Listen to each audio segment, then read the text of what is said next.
All right, would you care to introduce yourselves to me? I'm Gene Peyton. Daffodil Peyton.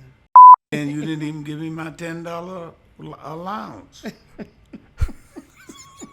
You pretty far behind too. I thought I should. $20 a week. Is the camera rolling?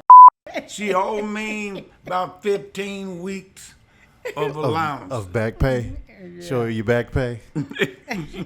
Lord ever. Retroactively. Well, you don't spend the $20 a week. So if you start getting it, I'm gonna get it. That's just gonna deplete the bank account. Just have $20 in your pocket to be sitting there. All So right. it ain't gonna be 20, it's gonna be 40. Well, if you insist on giving me 40, I guess it ain't nothing. No, I insist you get your 20 and I get my 20. No, that ain't gonna work. I know, because you ain't getting 20. Okay. All right. That's why it ain't gonna work. We're going to talk about your 46 years of marital bliss.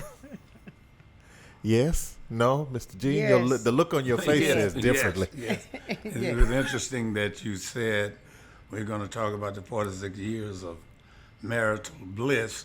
And I was just thinking about that word bliss in what I was going to say. This is videotaping interview of Mr. and Mrs. Gene and Daffodil Peyton talking about 46 years of marital bliss. Yes? Yes. Yes. Very much so. Yes. All right, so tell me about how you met. Let's talk about that real Oh, quick. boy. We actually met when I was 18 years old at my brother's shop. 23 years old. No, I was 18.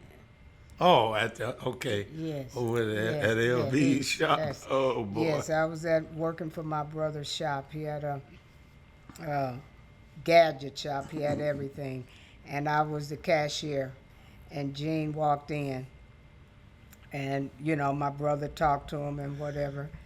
And there's something happened at that point with me. It's like, wow. And I was married at the time, so it was just wow. And my brother, I think he told you, don't be looking at my sister or something. Yeah, ain't no telling what LV would have said. So what was your experience when you saw me? I was very attracted to you even then, but as you said, we both were married, and so it was just a passing Attraction, yes. yes. And that was at the age of 18. And then it was, at 23? Yeah, I think I met him again. Yes. In fact, we were at a nightclub. Actually, we pulled up down in Middle Earth Right. about the same time, Yeah. and we met in the parking lot, Yeah. and you fell madly in love with me because I looked so good. No, really. You saw me walking and you said, ooh. Well, wee. then we'll just a And distinction so- without a yes, difference. And I think we walked up to the club together and talked, and things went from that point. So, and at that time, I was a single woman, and you were single, Yeah, I and he was a single guy, and so it started up from that point. It was in February of '75. Oh, man. February 1975. I don't remember the day, but I just know it's I February. know it was February, yeah. It's February 1975. I was just getting on the planet by then. Yes, and Not too long. we met then and started this relationship. So Wow. that's 46 years. That's a long time. So what has it been like to be married to the same person, waking up every day and looking at the same person going to bed at night for 46 years? It has, to say it has been 46 years of marital bliss would be an overstatement, because life intervenes. So, but 46 years of manageable time together, and I don't mean manageable in the negative, but manageable in dealing with life and life circumstances and the bumps in the road and the ups and the downs, to be able to manage that and to get past that. But it's all a part of life. And I think my thinking is life is until death intervenes.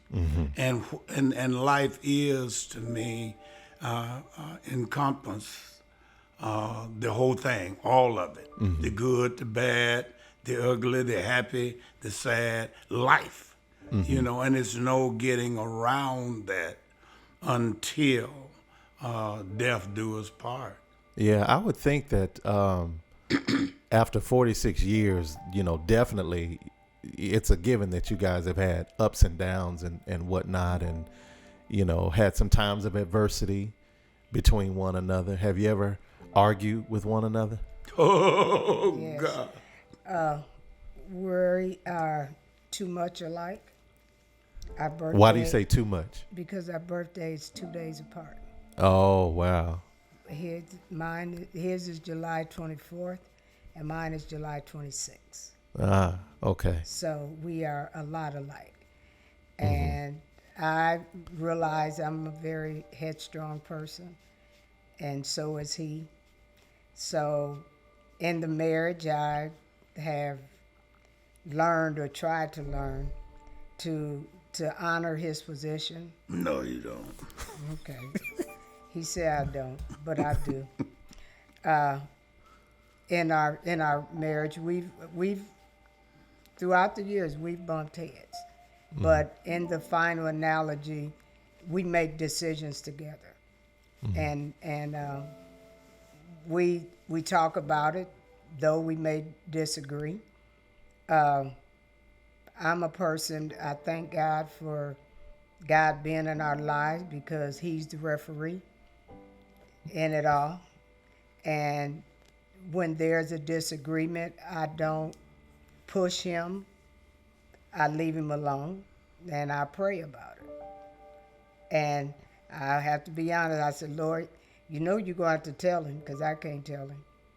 Or you have to deal with him about, and I say that in the sense when I know in my heart that what I'm talking about, or what we're discussing is important and is going to have a significant impact.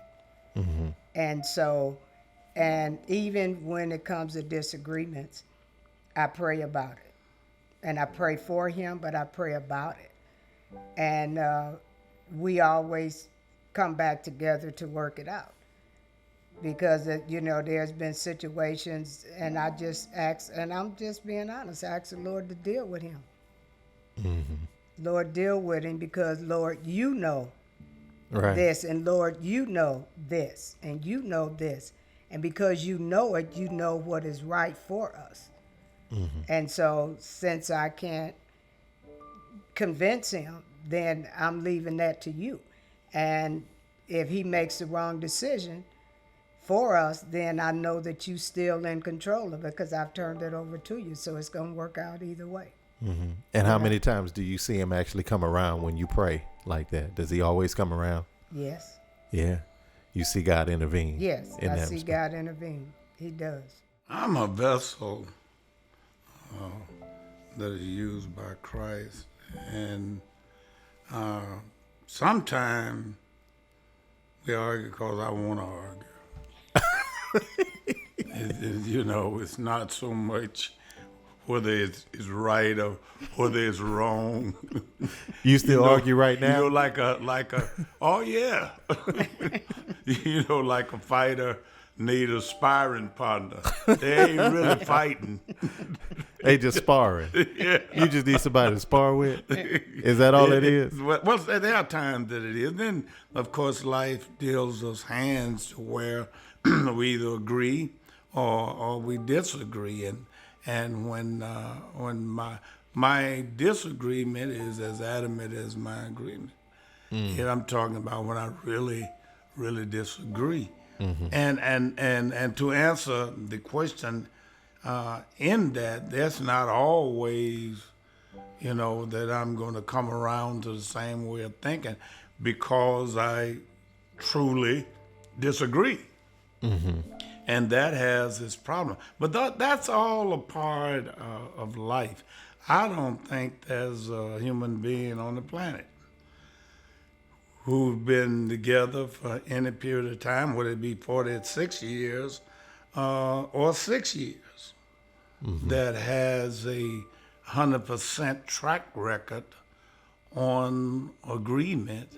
And I certainly hope there's no one that has a 100% track record on disagreement. Sure. So that would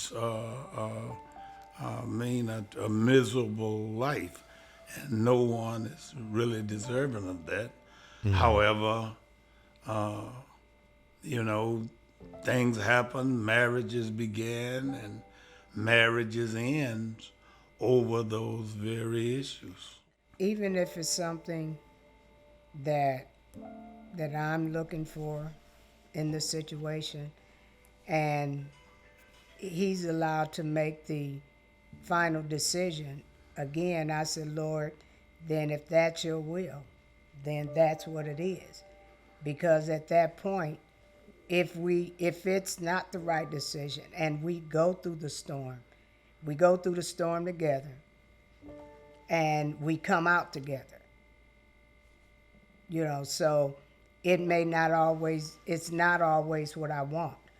Okay, and in many instances, sometimes the Lord will allow you to go through storms to learn from it, whether it be a lesson for me or whether it be a lesson for him.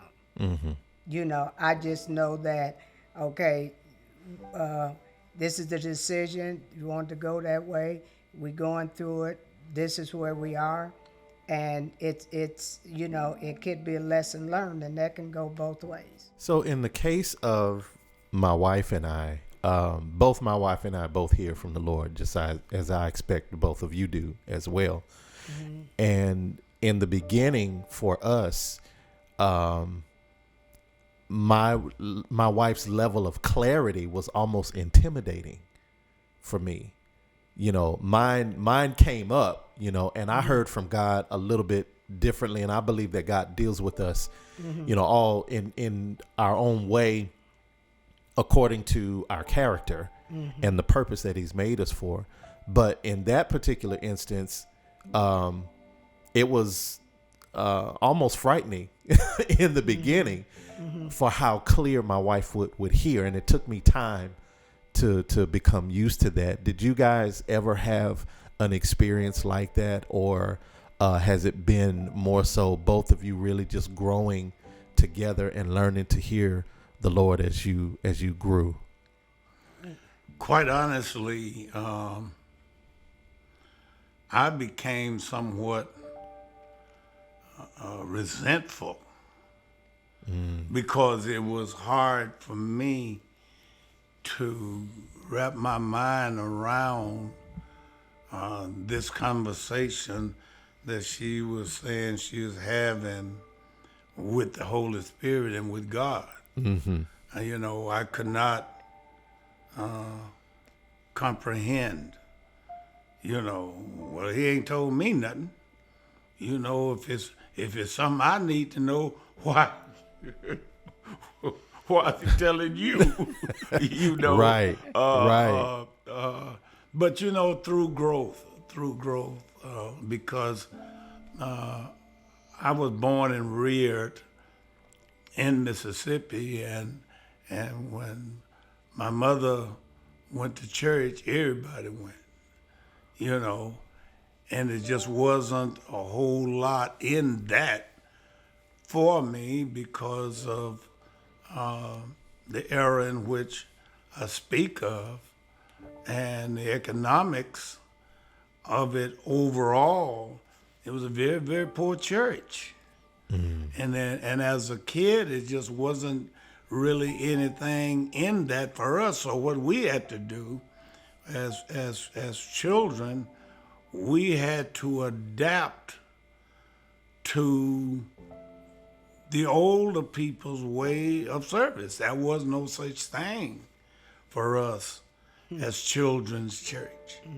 We just went straight to the church with all the rest of it. And that kind of grew to be somewhat aggravating. And when I was of age to make decisions, I left the church completely and was gone for years and years, for decades actually, you know. And of course that, I think she was in church all of her life, and me, I was out there doing what I was 100%er. You know, if I was when I was in the streets, I was 100% in the streets. And then when I truly accepted Christ and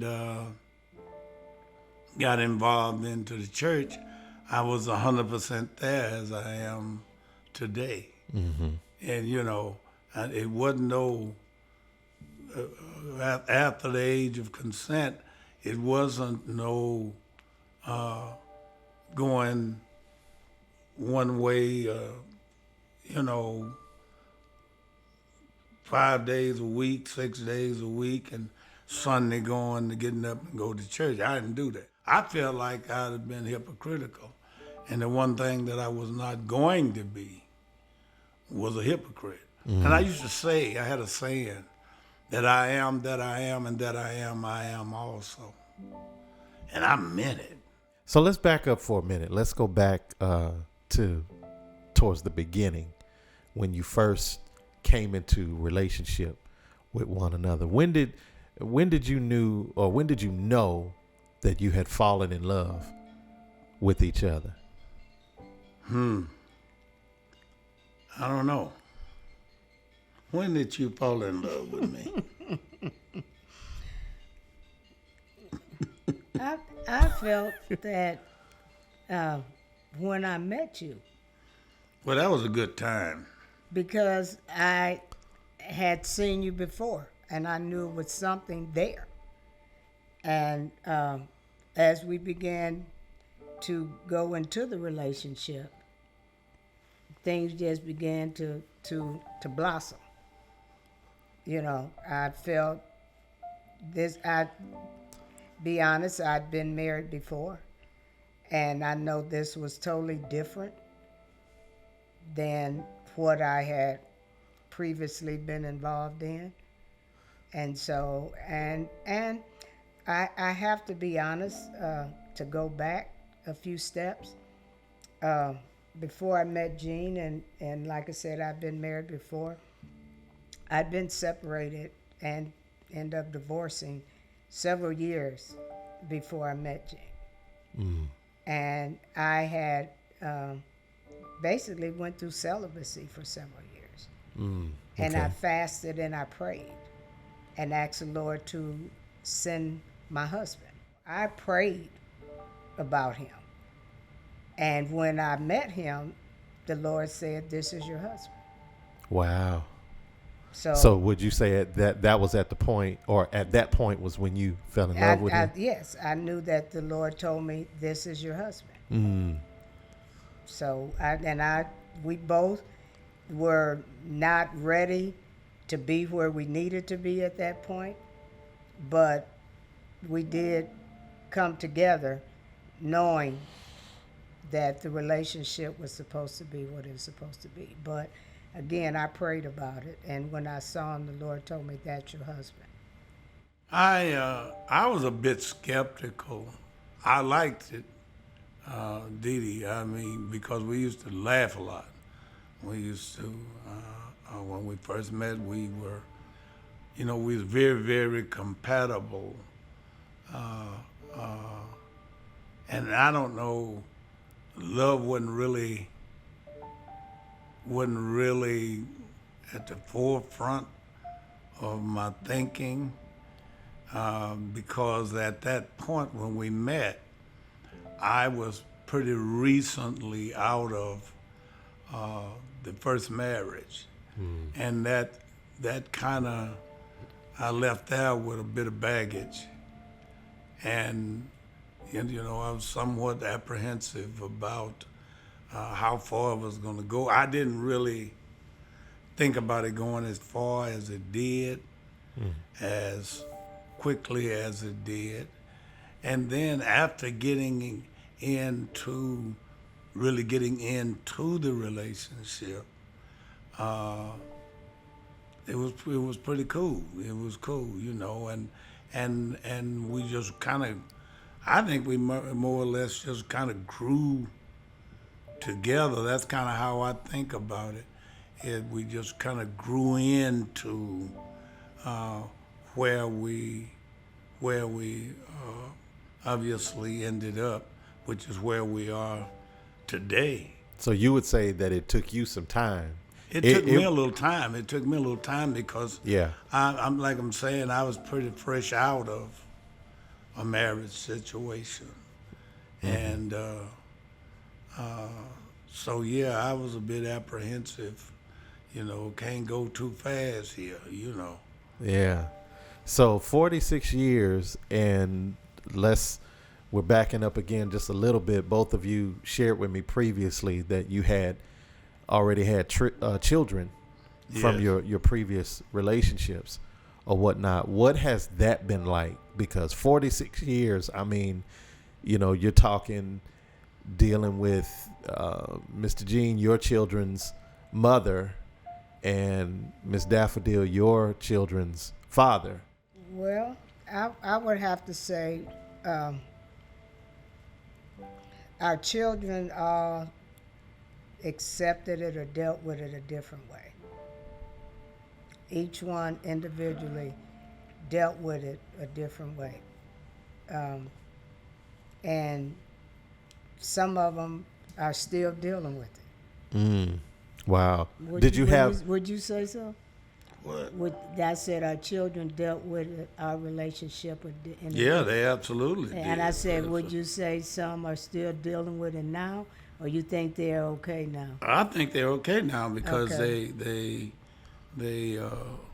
allow themselves to get to know you, and because there was some resentment on their part. For a number of years, and when they dropped their guard and allowed themselves to get to know her, then things changed dramatically, and then it became more of a blended family, if you will. However, by the time that happened, they both were grown, good and grown. My children, they were good and grown. Now, my son, he did not come out of the marriage. We kind of took him in. He was a younger teenager or something, wasn't he? Gene? Yeah. He was in the 11th grade. Was he? Okay. Yeah. Well, anyway, we took him in, and so he didn't have a problem, but I had two daughters that really had a problem with it. So it was hard for them to deal with, I guess, seeing their parents, not in the original construct of, the Yeah. original family that they came from. Yeah. Because I know we dealt with that with my children from Yeah. my first marriage. Yeah. You know, it was difficult. Well, fortunately for us, a good part of that was, and my position was pretty concrete in it. You know, I did not go through any changes with them over it. I just, you know, you can feel like you want to feel where I'm gonna be, and that's that for me. Now you can do what you want to. You can turn flips, lay down in the middle of the highway, do whatever you want to do. I mean, that's what you can do. But it is what it is with me. And hey, deuces. So 46 years, I'm sure you've seen your fair share of ups and downs, highs and lows. Has there ever been a time where you got to a place where you felt like, you know what, I'm done with this. I can't do this no more. I want out. He don't understand. She not hearing me, whatever the case. Did you ever get to that point, or has it always been where you've faced the difficulties head on with one another and, you know, accepted life for what it was, you know, and just, you know, tackled each mountain as you came to it? Yes, it got to that point that we separated. Oh, wow. Separated for 2 years? Yeah. 2 years. Okay. And at that point, unfortunately, we were both drug users. Okay. And so, you know, and that is already a confusing position to be in. And so we separated because of drugs. You know, we were just not thinking straight. And we did separate for 2 years. And then the Lord delivered me off drugs and, in fact, told me to go back and get him. And I tell you, I had a conversation with the Lord. I said, Lord, are you sure? Is you sure? And I said, he's still using drugs. And the Lord told me, just like I'm talking to you, he said, if you do not go get him, he will die out there. Man. And it was a Sunday evening, and I called a friend, asked her to keep the children, and I was living in a different town, Beloit, and I drove to Rockford, our hometown, found him, knew where to find him, and got him and brought him back home. Wow. And let him go through whatever changes he was going through, because the Lord told me if I didn't go get him, he was going to die. So now you were naming a couple of cities. What state was that in? Beloit is Wisconsin. Wisconsin. Oh, And wow. Rockford is Illinois. So Okay. I was living in Wisconsin and he was living in Illinois. Okay. About 25-mile drive. Yeah, it's about 25 miles. Yeah. So I went and got him and brought him back home. And he experienced some things on his own going through that. And of course, I at that point with my deliverance, I was definitely fasting and praying. And fasted and prayed and fasted and prayed and fasted and prayed. And then the Lord began to move in his life. And the Lord delivered him and saved him. So how long did it take before, after you made it through all of that, when you guys ended up coming to Texas, because obviously you're, of course, not from here, and you just said you were from, or you were living I'm in from Wisconsin, Illinois, but you're and from I moved- Illinois. Okay. Yeah, I'm from Illinois, and we moved to Wisconsin. I moved to Wisconsin. Okay. And then he was with me for a moment, and then he, we kind of separated again. He went back to Illinois. Gotcha. But then, and that was due to the drug use, and I went back and got him and brought him back. And at that point, that's when, like I said, there was fasting and there was praying. And that's when the Lord saved him and delivered him. And he accepted his calling into the ministry. Oh, wow. So let's talk about that for a brief minute, because both of you obviously are believers and whatnot, and love God and certainly hear from Him and whatnot. What was that like, getting the call and then accepting that and walking that out in your marriage? Well, I think I with every fiber of my being, I think I was called to preaching ministry at a very, very young age, because in Mississippi, we was in small town, rural Mississippi. There was nothing for us to do, and all it was church, and we went to church and we went to church, and I used to love to get out and draw a crowd as a young kid preaching. I'd hear a preacher, I'd memorize his sermon, and I'd preach it for a week or two. Oh, wow. And that's what I really, really wanted to be. And I was telling people throughout my ordeals in life that I was going to preach. Of course, no one believed me because of the circumstances in which I was making this claim. this claim. But it was always just a part of me.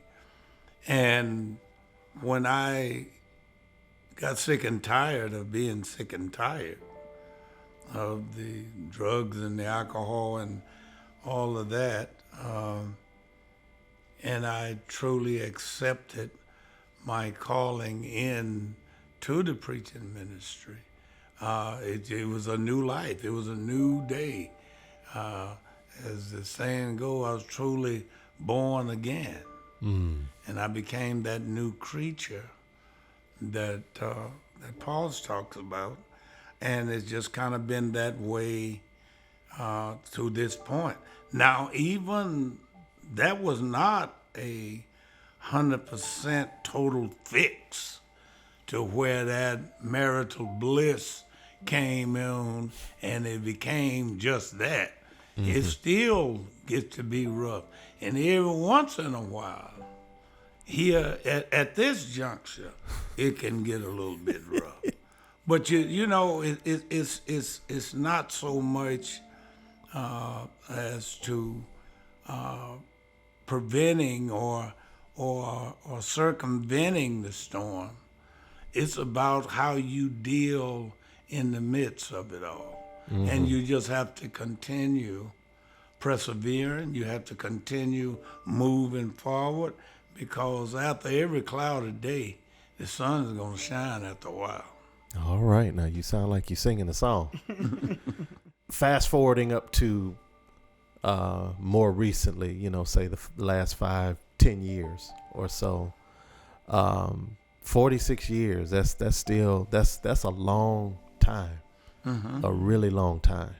I think if you can make it past 5 to 10, I think you really doing something. Yes. In the realm of marriage, considering all that we have to deal with in the world today, and where things are. But how much easier would you say you both get along nowadays at the place and the stage where you are, not just in your marriage but in life? Because you're in a different age bracket right now.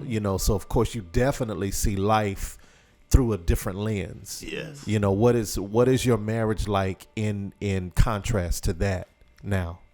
I would like to say, just going back, knowing that the Lord had a calling on his life, and told me to go get him, and he told me he had a work for us to do. So I knew that I had to be obedient to what God had called me to do. So that work meant that we had to be together, and that work was in the ministry. And so I weathered the storm, because I knew what God had told me. And so weathering the storm, went through sickness and in health. He ended up shortly after he accepted his call into the ministry, being diagnosed with emphysema. And after being diagnosed with emphysema, we were in Wisconsin. And what was it, 1995? In Chicago, in that area, in Illinois, where there was a heat wave, and hundreds of people died in that area. I think in Chicago they had them in those refrigerators, trailers and stuff. They had so many bodies, and he was working at Chrysler, and so with the emphysema, he had trouble breathing, and so they, took him off work. And after talking to a pulmonologist, he said it's best for you to leave this area with the type of weather that we have there. And I think you'd be better in Texas, northern Texas or Arizona or somewhere. So for his health, we came to Texas. Okay. Okay, and that's how we ended up here in Texas, because of his health. And also you look at the vows in sickness and in health. And so you struggle with emphysema how many years? Oh, God, I don't know. It was over 20 years. And that's went from oxygen tank, full oxygen, 14% lung capacity.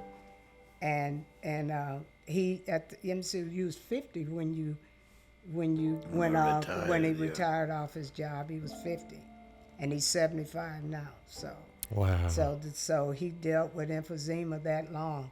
And 9 years ago, the Lord blessed him with lungs, a new set of lungs, and I have to say that we prayed about it, but it was a yearly ritual for me to, at the first of every year, to fast and pray for his healing.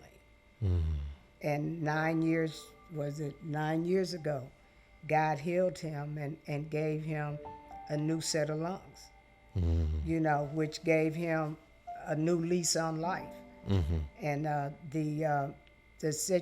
knowing that was God, because of the way the situation happened and how things happened as a result, the people at the hospital were elated. They never had anyone to get double lungs and be able to go home in 2 weeks.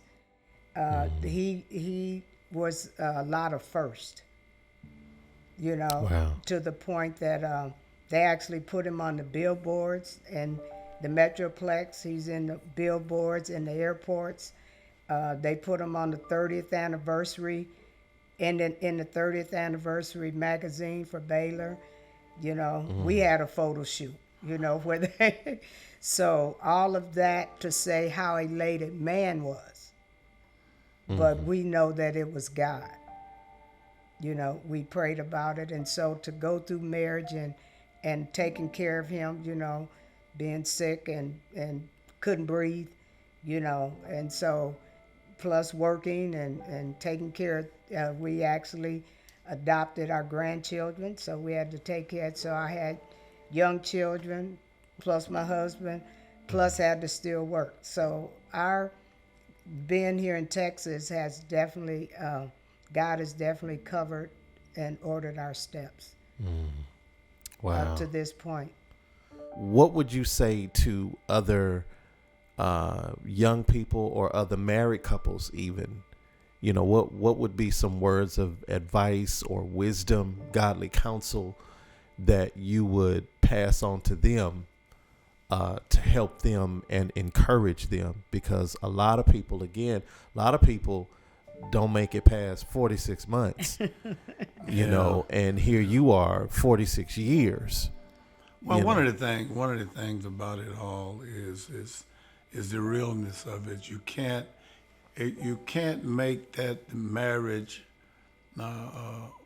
decision over the emotions of it. You said something last week that has rings so true to me since hearing you said it, and I never really thought of it that way. And that was when you mentioned to us purpose. The purpose.